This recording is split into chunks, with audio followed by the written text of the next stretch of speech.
Tens of thousands of teachers left the classroom behind today and converged on the State House for the Red for Ed rally. We've got team coverage for you tonight about that. You'll hear from the lawmakers, the state school superintendent, and parents. Yeah, but first, Richard Essex talked with teachers. He joins us now live from the State House. And Richard, a big turnout today. Well, teachers are always looking for more money. They're asking lawmakers to invest the budget surplus into salaries, and they're also looking for some fundamental changes in how their licenses are renewed. It was a good old-fashioned pep rally on the south lawn of the State House today, complete with a pep band and a cheer section from around the state. Thousands of teachers and more than a few students came to Indianapolis with a list of changes.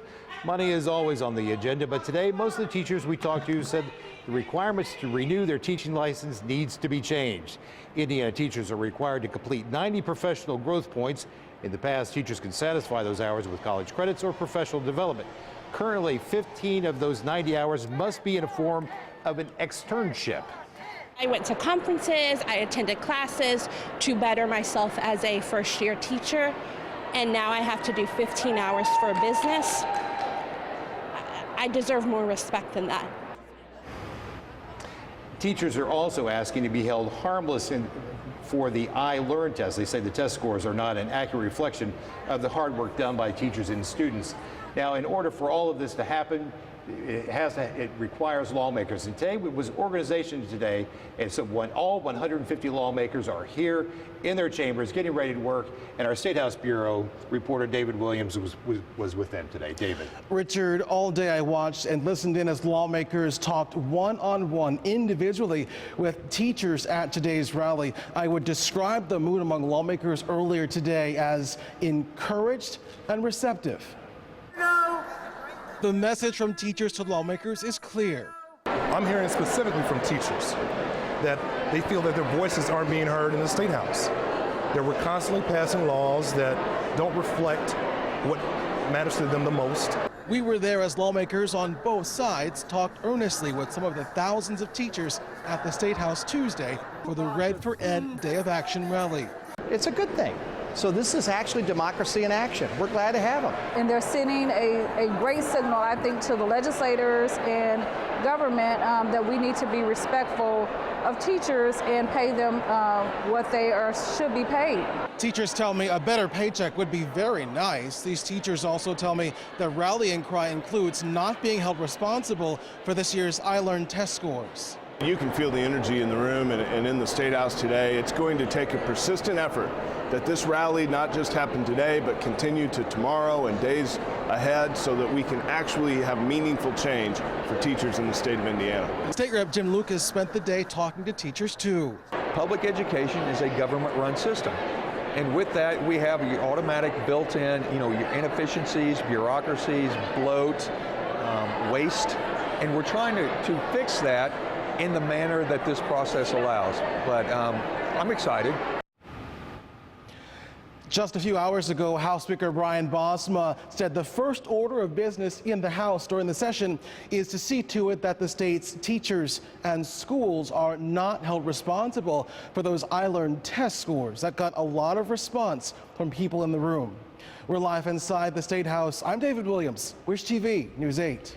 David, Richard, thank you. State School Superintendent Jennifer McCormick addressed many of the teachers at the rally today. She highlighted what teachers are asking for, including adequate and equitable funding, flexibility in professional development so that it's meaningful, and fair accountability for educators and schools.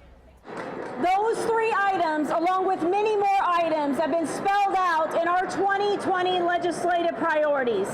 We are not asking for the moon, nor are the teachers who are here. We are here asking for the basic foundations that makes an education system great and in turn makes a state great. Governor Holcomb issued a statement about the rally that reads in part, "Today is a great opportunity for educators, families, and community members to express their voice at the People's House. I remain committed to finding long-term, sustainable solutions to increase teacher compensation." Holcomb is not at the State House today. He's attending a Republican Governors Association conference in Florida.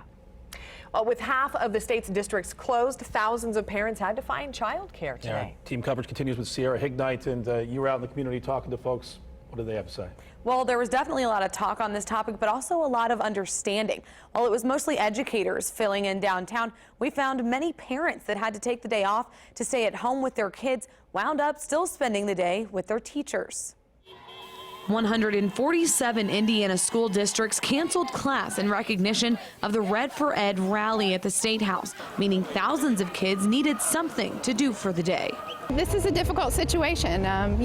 Going to school is really important, and it's especially the last minute difficult for parents to find a space. Some districts made the call to cancel weeks ago, while others only gave parents a few days' notice. While parents recognize the inconvenience, people we spoke to say they tried to make the best of it. We turned it into an educational day. We came to see the monuments, we're going to stop by the museum, and we're going to try Giordano's Pizza. For parents like Kristen Straczynski, she worries if something doesn't change, her kids may have to find a new school. We are from Aurora, Indiana, and our school is facing 1 to 3 school closures next year because of budget cuts and school funding. Not all parents are able to take the day off work. Some kids ended up with family members for the day. Well, she obviously got out of school, so we decided to spend the day together, and I wanted to take her to the rally because I wanted her to see why she was missing school today, and there was actually tons of kids there, right?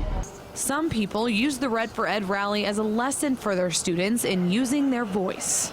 Anytime a student can use their voice, in a space for someone else, that's a great lesson for them to really understand empathy, understand and really value and appreciate the things that their teachers and their parents do for them. They're being a part of history, and they are also seeing that it's not just our school that's facing the issues, it's other schools as well. 144 school districts around the state remained in session today. Reporting, I'm Sierra Hignite, Wish TV News 8.